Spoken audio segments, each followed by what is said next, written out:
bəlli olan tarixi Səfəvilər dövrünə təsadüf edir.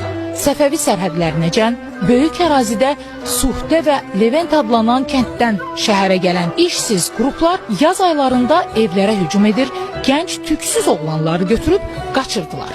Sonra isə dağa çəkilirdilər. İşsizlərin bu cür xarakterik üsyanları sonradan Azərbaycanı da əhatə etdi. Tarixə bu Cəlalilər üsyanı olaraq keçdi.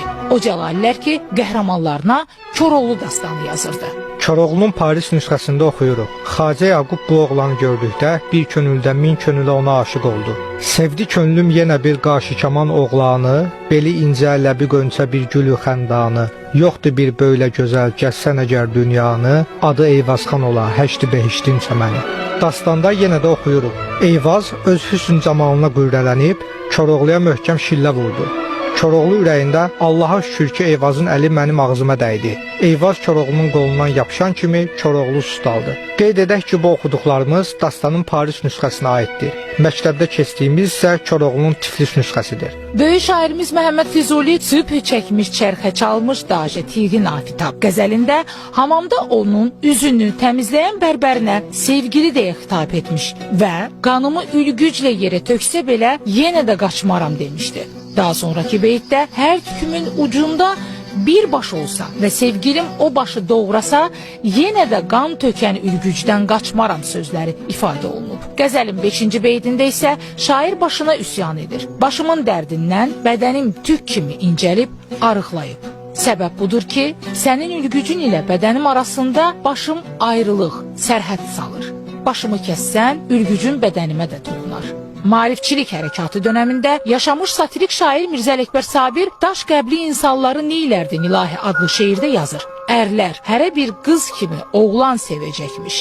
Evlərdəki nisvanları neylərdin ilahi? Və yaxud Sabirin yazdığı digər şeirdə biz oxuyuruq. Ay nənə bir qırmızı saqqal kişi, ağzı dualı qoca baqqal kişi. Gah başımı, gah gözümü əlliyir, gah budumu, gah dizimi əlliyir, gah sənəmi, gah üzümü əlliyir. Bir para söz də deyir ehmal kişi, ağzı dualı qoca baqqal kişi. 19-cu əsrdə gözəllikləri ilə məşhur olan kişi rəqqaslar mütriblər adlanırdı. Onlar ancaq kişilərin iştirak etdiyi toylarda rəqs edirdilər və onlardan istifadə edirdilər. Uşaq yaşlarında öyrədilən mütriblər saqqalları böyüyənə qədər fəaliyyətlərini davam etdirirdilər. Hüseyn Qulu Sarabski qədim Bakı əsərində onların xalabacı rəqsinə oynadıqlarını qeyd edir. Manav Süleymanov məşhur eşitdiklərim, oxuduqlarım, gördüklərim əsərində yazırdı. Bəzən iki qoçu bir mütribin üstündə dalaşırdı. Axırda qoçulardan biri əsəbləşib mütribin saçını qırxıb toydan qovurdu. Əfqanlarda indi də adət olan baçabazilik o dövr Azərbaycanında beçabazlıq adlanırdı. 1906-cı ildə nəşrə başlayan Molla Nəsrəddin jurnalında bu məsələyə münasibət bildirərək qeyd edilir. Ay cəmaət, totuq-motuq oğlan uşaqlarınızı qoruyun, qoymayın yad əllərə düşsün. Mirzə Cəlil Azərbaycan cəmiyyətində homoseksuallıqla bağlı başqa bir halı təsvir edir. İndiyədək heç kəs deməyibdi ki, uşaqbazlıq pis şeydir və Xudavənd aləm görür ki, cəmi millətlərin heç birinin içində